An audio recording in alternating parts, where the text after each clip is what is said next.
talking about today is very simple, or at least it started as something very simple, but it no longer is. And that is something called student learning targets. The idea, based in goal theory, is that you're setting a goal for your classroom and for your students. And by focusing a goal on student achievement and learning, obviously those two things must increase. And that, unfortunately, is a big assumption. And furthermore, this has been codified into a system that is quite cumbersome for teachers. So basically, what we're going to do today is we're going to very quickly look at the student learning target process, answer any questions and concerns, etc. I want to note that anytime I'm presenting that this is a constructivist philosophy at work, please raise your hands, ask me a question at any point in time. If there's everything is clear, still ask questions. That's how we develop our understanding of the subject matter. So what we're really looking at, and we will skip on this part about assisting you writing your own SLTs, what we're really looking at in terms of the day is exactly what this process means for you as a teacher.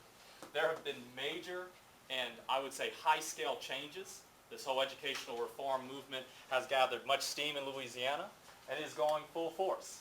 And one of those things, besides the value-added measure and the new instructional observation rubric, is student learning targets. Because not every single teacher in this state can fit under a value-added, the statistical equation that models student achievement. You're teaching an elective, you're teaching, say, kindergarten, first grade. They don't have valid tests to measure you. Therefore, you're going to be setting your own goals using student data. There are also some issues. Let me ask you this. I assume that most of you are teaching in Lincoln Parish. If you're not teaching in Lincoln Parish, please raise your hand. My assumption is wrong. All right, let me ask you this. What are some of the things you've heard in terms of student learning targets? Have your teachers, your master teachers shared a little bit? How are they feeling right now? That's okay, be honest. Overwhelmed. Overwrought, stressed, confused, not enough information. Do you all agree? Yes, Yes. absolutely. The reason why I go speak to universities and to faculty and to districts is so that they get that information. And quite frankly, there hasn't been much guidance from the state. And even furthermore, every single district is doing something different. And we'll talk about that a little in general, about what different districts are doing and what you as a teacher should be doing. But essentially, SLTs are a way to inform people about the learning that's happening in your classroom. And what I really want to bring up is one of the forefathers of reform in America is Richard Elmore from Harvard. He has some really great books. Google Richard Elmore. He's good. Okay? One of his concepts is loose coupling. And that is to say that the most powerful thing in the classroom. Actually, let me ask you that. What do you think is the most powerful thing in the classroom? Traditionally. Do you think it's the teacher? Think it's the student? How about this? So yeah, usually it's the student if it's not managed, right? Let me ask you this. What if I told you the door is the most powerful thing? The door. When you close the door, how does the principal know what's going on there? How does the principal know you're teaching students what they need to be taught? How does the principal, how does the community, how does any of these policymakers, curriculum guides, district supervisors, etc., know that you're teaching? They don't. And that's how the system was designed. It initially was designed that the door kept things out. It might have kept out an intrusive parent. It might have kept out the minister down the street. It was all in the name of academic freedom. The downside to that is that we don't know what's going on in classrooms. And so you might have a teacher who's teaching PE who's just literally handing out basketballs and telling the kids to go at it. You might have another teacher who, through their efforts, is actually developing physical skills and physical education and health education, etc. The problem is that on a whole level, we don't know what is going on in classrooms. And even at a school, a principal may not know. How many of you have been teaching and seen the principal come into your classroom regularly? At least once a week? It starts happening. It's a good thing. A lot of administrators lately have been pushed towards that, and that's one of the positive aspects of reform, starting with the 5-minute walkthroughs of administrators, etc. but still you see a lot of principals that get bogged down in paperwork that aren't informed about what's happening in the classroom and aren't informed about whether or not the students are learning. So the focus of this is to kind of put it more on the students themselves learning.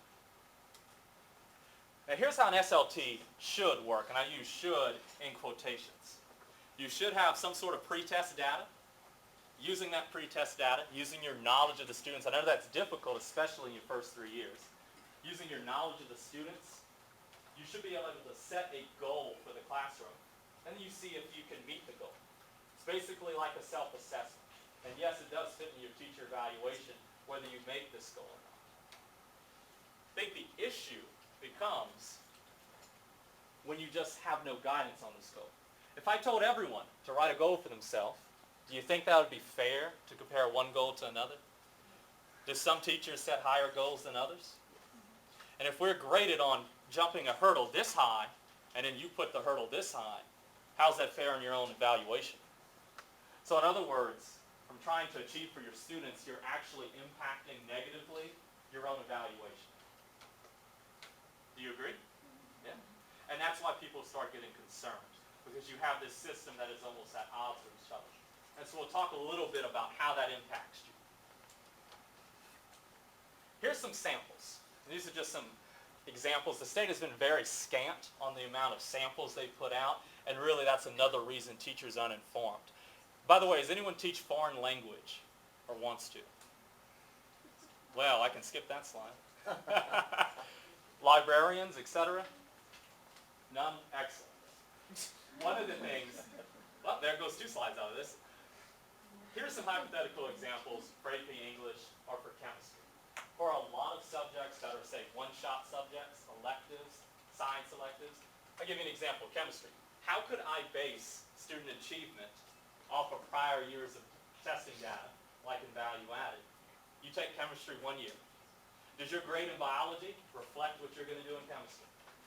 Oh, no, not at all. I used to teach chemistry, and that was one of the shocking things to the students. You could do very well in biology, then you get to chemistry and algebra 2, and it can be difficult, admittedly. It's very, very math-based, abstract math. I see some of you nodding your heads. You probably wouldn't like me if I taught you in high school. The fact is that for grades like that, you can't base anything off of prior achievement. And so you have to pre-test, you have to look at your class as a whole, and then you have to decide how they're going to perform. Now, is a class as a whole a good average? Does a class neatly all perform together? That's one of the first things we learn as a teacher, right? That every student is what? They're different. Every single student. So how do you set a class-wide goal if every single student is different? What do you think? Mm-hmm. How many of you, for your master teacher, how many of them have recommended already separating students into different groups? Okay? Yes? Separated by I leave school. Yeah, but no. So they're already tracking? Separated by students who need math part 1 and part 2. Yep. Students who already need just plain algebra. So now it's switched and that's not.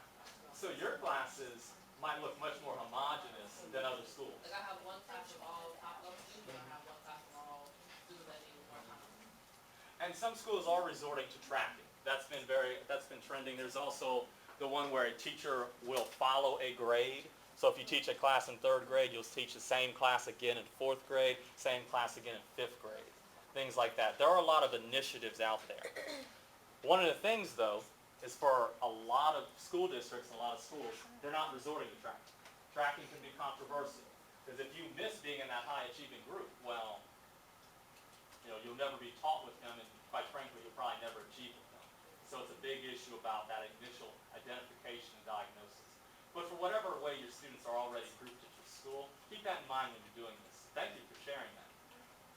For a lot of classes, you're not able to do that. And for a lot of classes, you're having to break your SLT up into subsets. And you can see that here.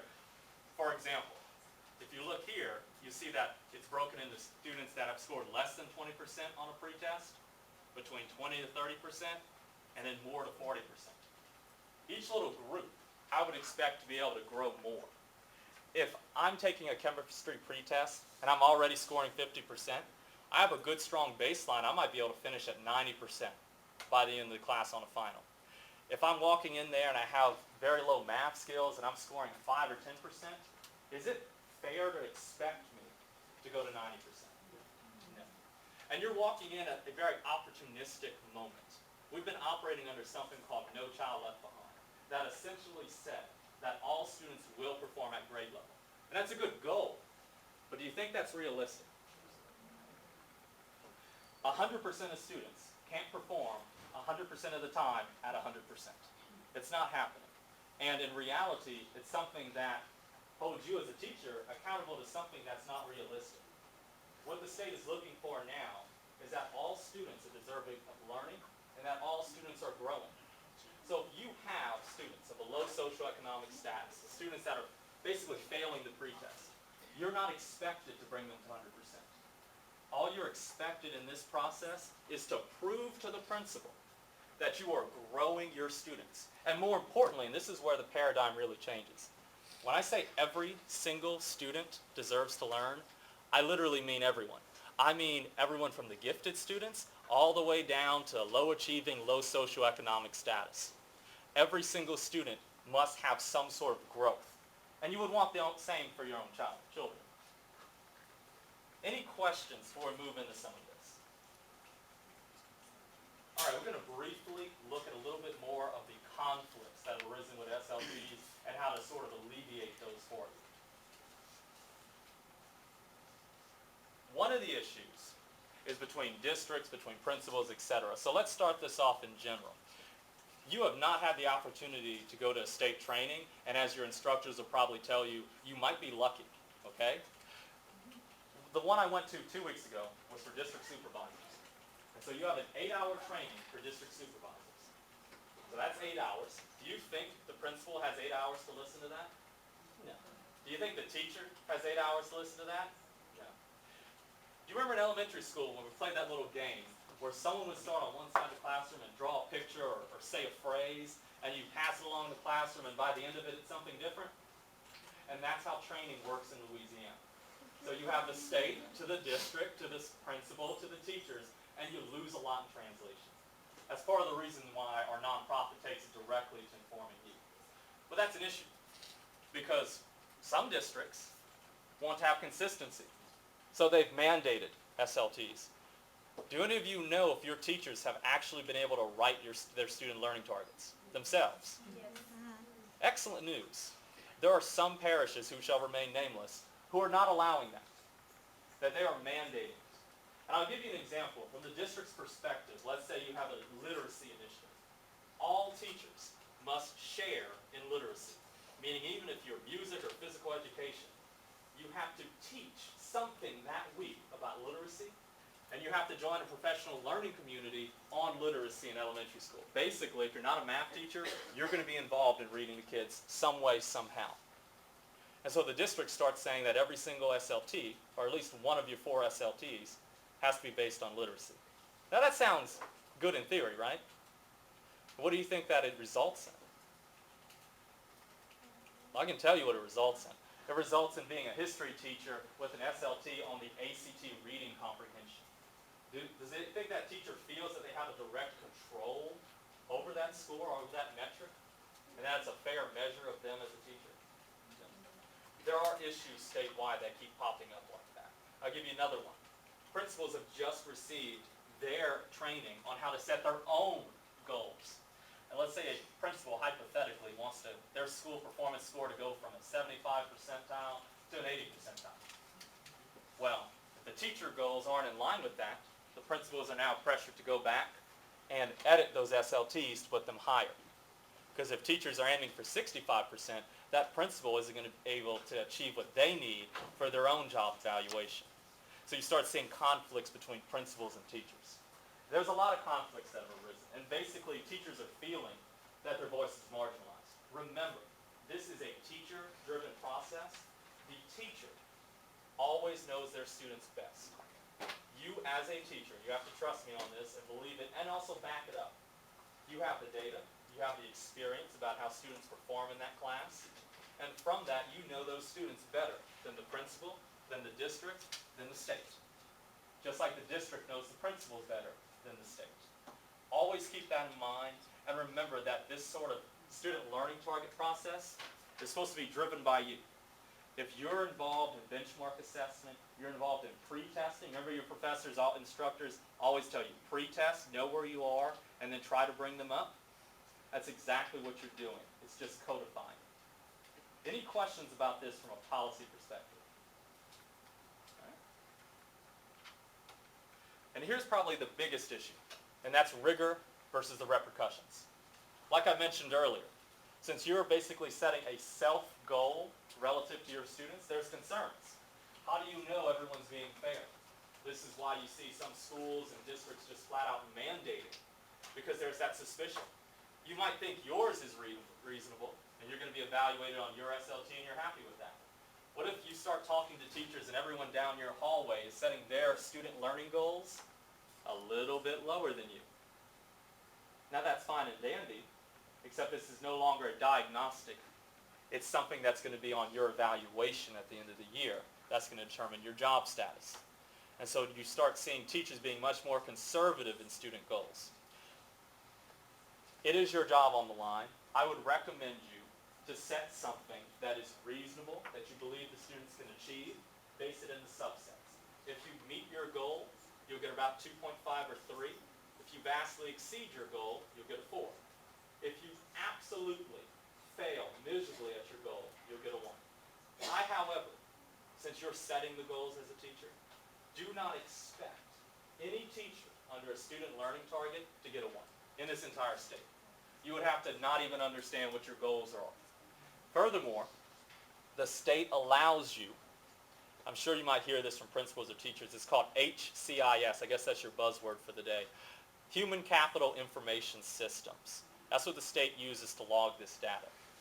Understand that what's in HCIS is your end evaluation. Now, as a teacher, you can go into HCIS with your principal's permission, and you can edit your student learning targets. So let's say you set a goal that all your students are going to get to the 60th percentile at least by the end of the grade level. You do a benchmark test, a middle of the year test, and they're at 30%, and time is ticking. That might warrant a rewrite of your original goal, and just understand that that is something you can do, that the state does allow. And that's also something that every district and school hasn't quite communicated to teachers. This is not meant to be a stressful process.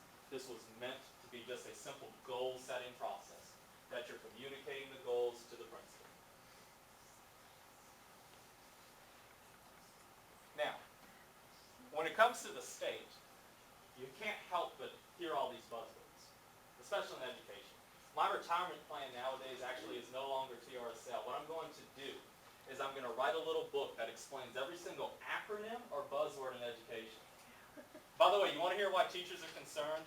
Let me tell you why teachers are concerned. Because now they're going to be evaluated under COMPASS, which actually isn't an acronym. It's just something cute to point us in the right direction, right? And COMPASS consists of value-added measure, VAM, BAMs, and student learning targets, SLTs, and that's on the quantitative side because they're going towards a mixed methods approach. And for the qualitative side, they took Charlotte Danielson's rubrics, chopped them up into 5 specific domains focusing on instruction, and now they have the souped up instructional observations that they're going to use. Then if you take that, that's just this year. Because of this Chief State School Officer Organization that's pushing the Common Core State Standard, CCSS, as a part to race to the top, RTTT, then you also have the PARC Consortium, one of 28 states, and we'll be using the PARC assessments on 2014 to 2015. Is that good? Yeah, well, I should get a medal for that one. That's why teachers are concerned, because you have a lot of different initiatives at one time. That's happening within the 3 years. So just relax. This is not something that's supposed to be scary, but one of the things we keep hearing in terms of buzzwords is rigor and relevance. That's our latest buzzwords. 5, 10 years ago was differentiation, right? You have these ideas, these memes in education that everyone starts talking about. Well, your goal should be rigorous for the students. Your goal should be relevant for the student's life. Of course it should. Now, what does that actually mean? And that's something that you really don't hear a lot of answers on. So here's some very specific advice for you for setting your student learning target. First and foremost, scale scores don't work. That's a big problem. So let's take LEAP and iLEAP. They go from 100 to 500. I don't know why they don't start at 0. But what if you have a parish-wide benchmark test that isn't 100 to 500? How can you compare those? How can you set a goal if you have one piece of data to try to predict some other piece of data? It's not going to work very well. Take every single thing you can and turn it into percents. So if it's 40% at grade level, or they're in the 40th percentile, meaning they're performing better than 40% of other students at that level, switch everything into percents. Next thing, when you deal with percents, they're more accurate, but they take a lot more work to move. So when you're dealing with a bell curve, it's very easy to move in the middle. But the amount of effort it takes to move 1% at the top is a lot more difficult. Be aware of that and adjust accordingly. If you're teaching the high-level students on tracking, you're not going to be able to grow them as much as, say, if you were teaching students that were 50 percentile. Likewise, on the other end of the curve, for low-achieving students, if a child is low-achieving, there might be something like a specific learning disability they're dealing with. You need to keep that in mind. You are a teacher, you know your students best, and you have to keep them in mind at all times. And reflect that in your student learning goals. Every class is different. You can't even use the same one every year. Any questions about how to set a decent goal? Good. And here are some examples. Specifically, what you want to alter in your student learning target are these 3 factors. First and foremost, you have the population. And so you could say that half of your class, the upper half of your class or the lower half of your class, is going to do something. And then you just pick the standardized test you want to use, make sure it's consistent, and you set that goal. And what I would like you to do is incorporate the pretest data into the actual student learning target. So say, I want the majority of my students, or I want 75% of my students who scored below a 20 to now score above a 30. Now you say that you want a certain majority or percent because not every student, even if you set the goal, will achieve that goal. This keeps you safe and keeps the goal reasonable. Don't expect 100% of 100% to do 100%, okay?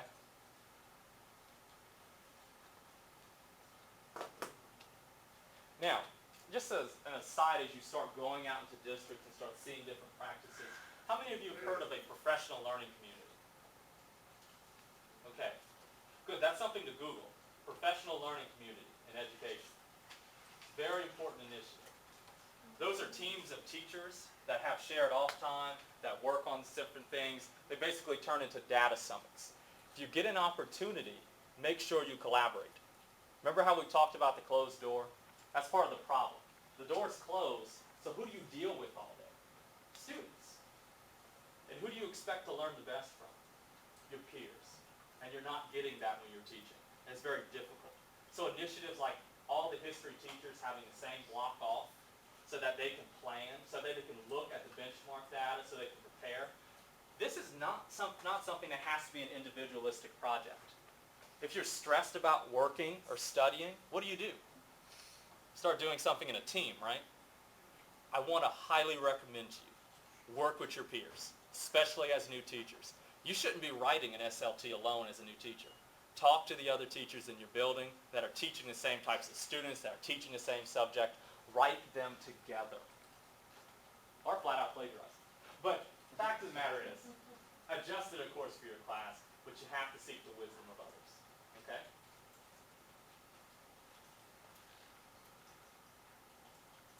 By the way, at this website, the state has some resources for you if you want to go right there now. That's louisianaschools.net/compass.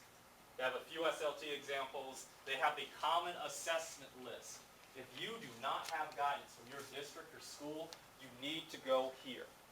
That is a listing that the state has put out of all national or state exams that they view as valid measurements.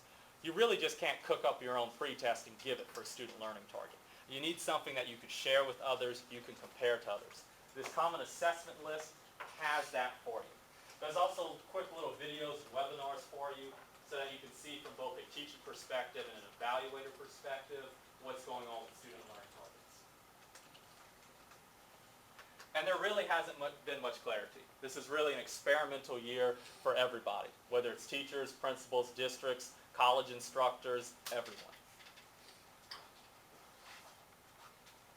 So just in general, remember that you as the teacher or the expert, especially when you have pretest data, when you have benchmark data, when you're collaborating with other teachers, you know your students the best, and you should be the primary individual that has a role in this process. And let me just give you some very specific tips, not for librarians, but for low prior content knowledge. Some of you may be in a situation, this is a big issue when I'm training at schools. I put this slide in because of foreign language teachers. Let me ask you this, you're at Louisiana Tech. You've taken a foreign language, right? Now, pretend you're a teacher of something like a foreign language for a moment, or say you're a teacher of something like physics. You give a pretest. How do you think they're going to score? Oh gosh, horrible, right? Does that have any reflection on their learning ability? No, they literally, probably one, if it's foreign language, can't read the test. Or two, physics, they haven't seen anything like that. So be very careful. I've been talking about achievement data. You know your students the best. If you're teaching a subject that is not indicative of their learning and achievement and their ability, you're going to have to adjust your SLTs. If you're taking a foreign language class, you're probably doing so for TOPS. That means you're very academic, you're studious, you're going to college. If students are scoring below 10 on an achievement test, it's okay to set a more rigorous goal. One, you can rewrite it, and two, that low achievement score is not indicative of their ability and their interest, their motivation, or where they'll be at the end of the class. So just keep that in mind and make sure, as long as you realize you know your students the best in the subject, you can set a good goal. Okay? And that concludes our presentation.